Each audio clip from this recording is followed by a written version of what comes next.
Welcome to The Explainer. Today, we're diving into a place that gets called the ultimate global superpower all the time, the United States of America. Now, you probably know the big stuff, right? The rapid growth, the mind-blowing tech from NASA, and of course, that massive cultural footprint. Think Hollywood movies and the fashion streets of New York. But honestly, if you look beneath the roaring economy and the record piles of Nobel Prizes and Olympic medals, what we're really looking at is a story about freedom. So today, we're going to unpack exactly how this nation was built, how its literal geography shapes it, and what actually makes the American lifestyle tick. Let's get right into it. Okay, let's dive into this. Have you ever heard the Latin phrase e pluribus unum? It literally translates to out of many, one. And honestly, it absolutely nails the foundational American spirit. Think about it for a second. You've got 50 totally distinct states, incredibly diverse cultures, and wildly different landscapes stretching from coast to coast. But all of that comes together under one shared ideal of unity and freedom. It's basically the ultimate model for a nation built from the ground up on diversity.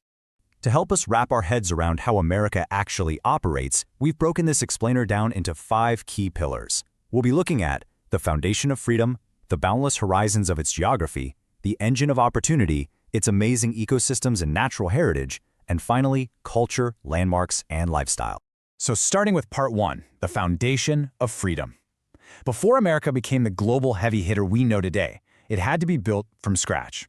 And tracing the roots of how this superpower fought for its identity is an absolutely captivating story. The story really kicks off with European exploration.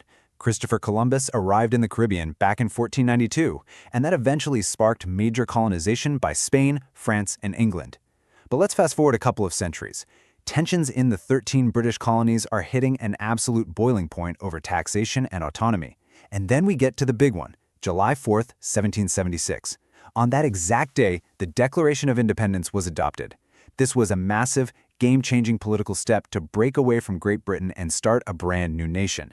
They finally won actual independence after the Revolutionary War in 1783 and then implemented the U.S. Constitution in 1788 with George Washington stepping up as the very first president. Now, it's important to note this journey wasn't without some intense internal struggles. The country went through a deeply painful but necessary era with the Civil War and Reconstruction from 1861 to 1877. Ultimately, this period abolished slavery and fought to keep the fractured nation united. Naturally, when a nation is born out of that kind of struggle, it needs some pretty powerful symbols to represent its values.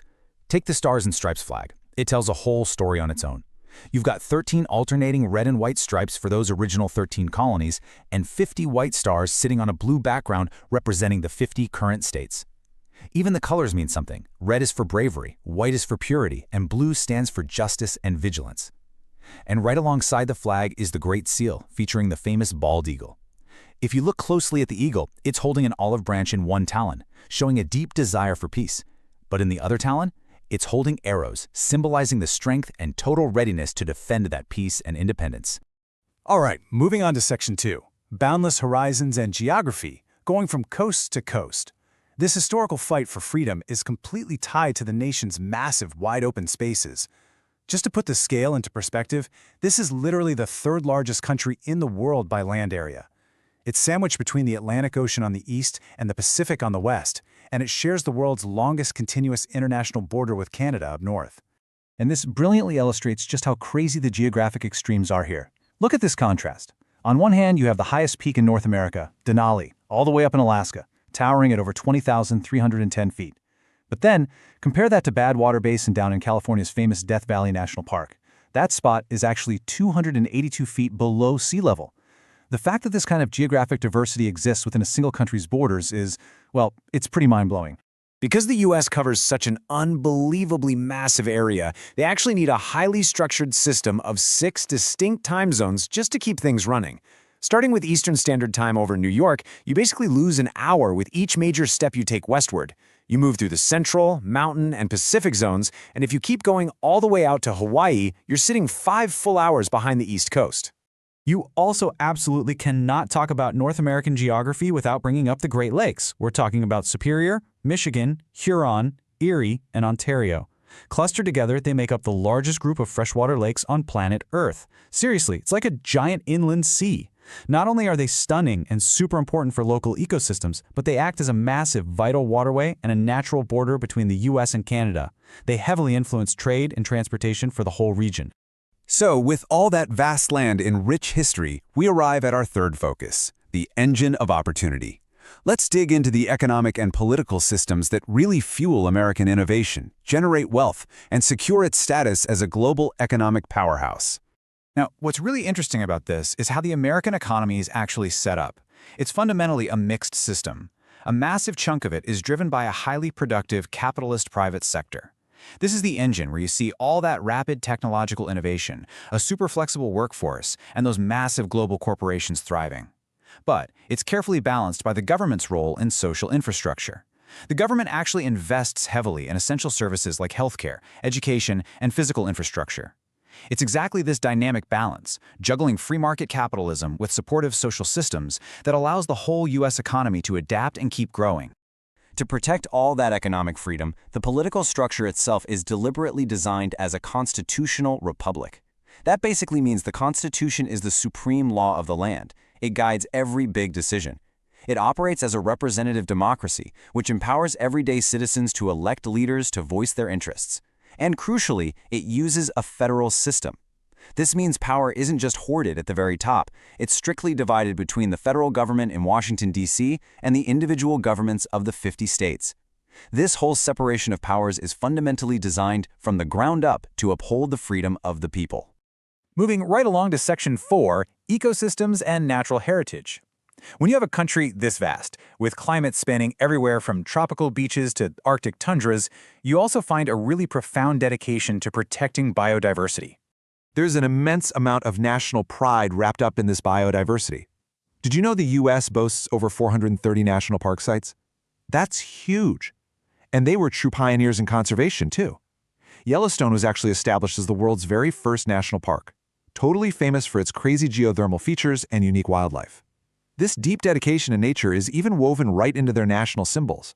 You've got the mighty oak as the national tree, the classic rose as the national flower, and the incredibly tough, resilient American bison standing as the national mammal. Which brings us to our final pillar, Section 5, Culture, Landmarks, and Lifestyle. So how does this grand, overarching idea of a land of freedom actually play out in everyday American life? Well, let's take a look. It translates directly into some very strong core values: independence, individuality, and self-reliance. In the American lifestyle, there's this deeply held, almost sacred belief that absolutely everyone has the right to live life on their own terms and go after their own unique dreams. Success is definitely highly valued, but the core expectation is that you get there through your own hard work and grit. It's really the ultimate celebration of the spirit of individuality. And you can see this spirit of individuality immortalized in physical landmarks all across the country. In New York, you've got the Statue of Liberty, which, fun fact, was actually a gift of friendship from France, standing as this globally recognized symbol of democratic freedom. Down in Philadelphia, there's Independence Hall, literally the room where the historic Declaration of Freedom was signed. If you head out west to Los Angeles, that dazzling Hollywood sign perfectly represents the freedom of creative expression. And over in Utah, the stunning Mighty 5 national parks put the raw freedom and beauty of the great American outdoors on full display. But hey, freedom isn't just about old, static monuments, right?